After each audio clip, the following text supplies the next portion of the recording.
Vamos falar agora sobre o indicador número 3. Proporção de gestantes com atendimento odontológico realizado na atenção primária. Qual o objetivo deste indicador?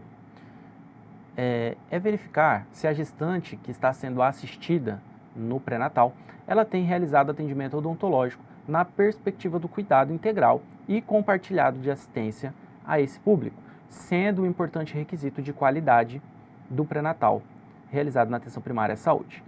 Neste sentido, o indicador ele tem como perspectiva o estímulo ao acesso dessa gestante à atenção em saúde bucal no contexto da atenção primária, enquanto a etapa de rotina do pré-natal ela é realizada. Então este é o objetivo. Vamos relembrar o que é parâmetro e o que é meta.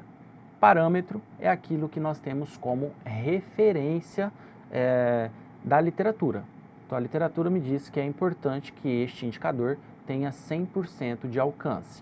Já a meta é aquilo que o Ministério da Saúde considera como fundamental, como mínimo para você alcançar. Então nós vamos sempre focar no parâmetro e não na meta, porque a meta não é um resultado excelente, certo? Então para a meta deste indicador é considerado 60%.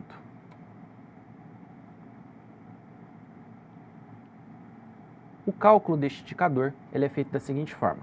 Dentro do numerador, nós temos as gestantes com pré-natal e atendimento odontológico na APS. Quer dizer o quê? Que são aqueles atendimentos que efetivamente foram realizados para a gestante, elas então receberam um atendimento odontológico.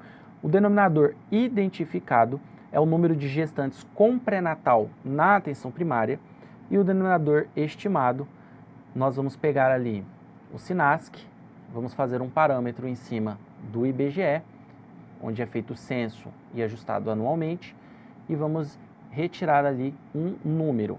Este número vai ser o estimado de gestantes que nós temos dentro do nosso território. Este número estimado você pode visualizar lá dentro do e-gestor.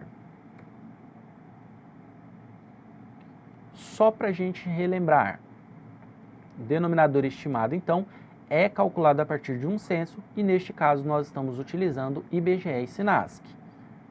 Denominador identificado, ele é identificado a partir do atendimento ou cadastro realizado na atenção primária. O numerador é a quantidade de atendimentos realizados efetivamente. Então, quer dizer, tudo que você atendeu, tudo que você fez de procedimento daquilo que o indicador pede, ele vai entrar dentro do seu numerador. E não vamos esquecer da regrinha que quando o denominador identificado ele for menor 85% do denominador estimado, nós vamos utilizar como regra o denominador estimado. Então, sempre que o informado for menor 85% que o estimado, usa-se o estimado. Tá?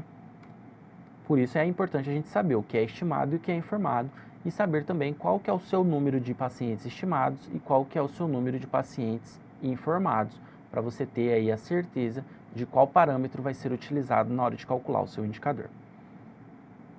Então vamos lá, vamos a um exemplo.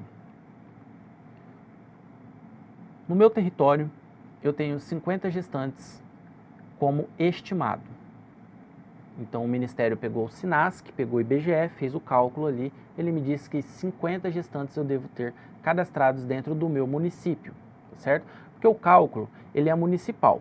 É feita uma distribuição lá dentro do e-gestor por equipe de saúde da família.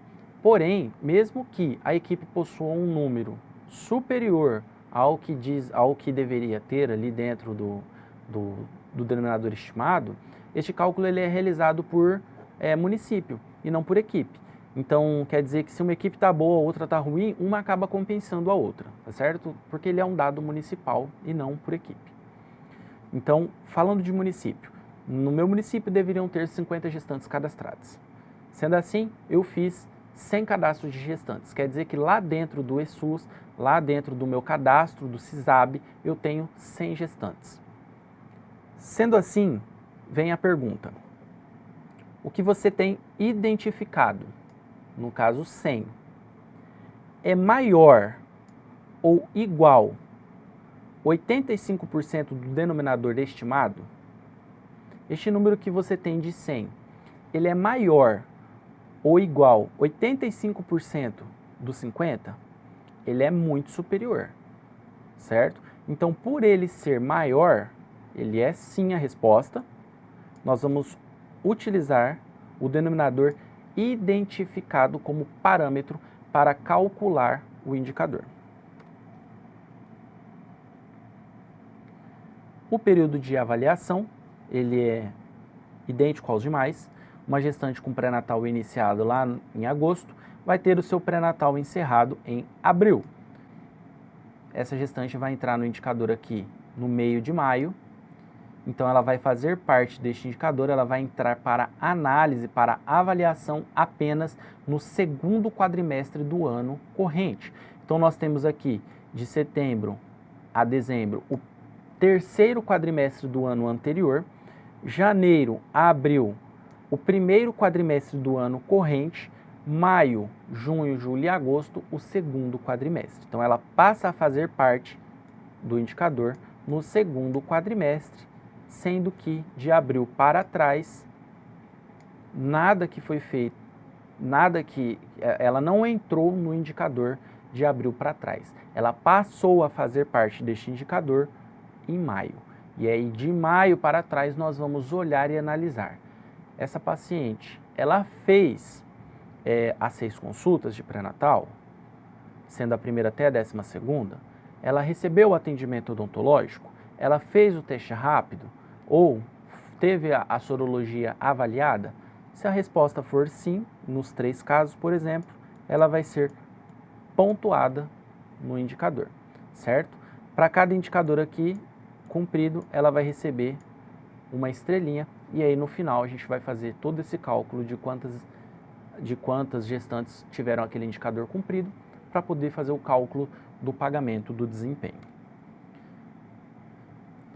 Falando ainda sobre a vinculação dos usuários à equipe de referência, lembro que a gestante que for atendida, a gestante ou hipertenso ou diabético que for atendido em outro território, desde que eu possua o cadastro daquele paciente, ele será contabilizado para a minha equipe, certo? Vamos dar um exemplo aqui de algo que aconteceu em um município que eu acompanhava. Uma gestante, foi num caso de uma paciente de citopatológico. Uma paciente morava em São Paulo. Ela realizou, nos últimos 36 meses, um exame citopatológico em São Paulo. Ela veio para o meu município, começou a fazer parte da equipe de saúde da família de um determinado território, fizeram um cadastro, fizeram os atendimentos, tudo certinho. Em dado momento, foi identificado que ela não tinha um citopatológico no município, porque olhando no histórico do sistema não foi identificado esse procedimento lá. Aí a equipe recorreu, né, ao procedimento para que fosse feito. Mas foi identificado que aquela paciente, ela constava no indicador, que usa-se dentro dos municípios, um instrumento para que seja avaliado se aquela paciente teve o indicador cumprido ou não. O próprio e-gestor te dá essa informação.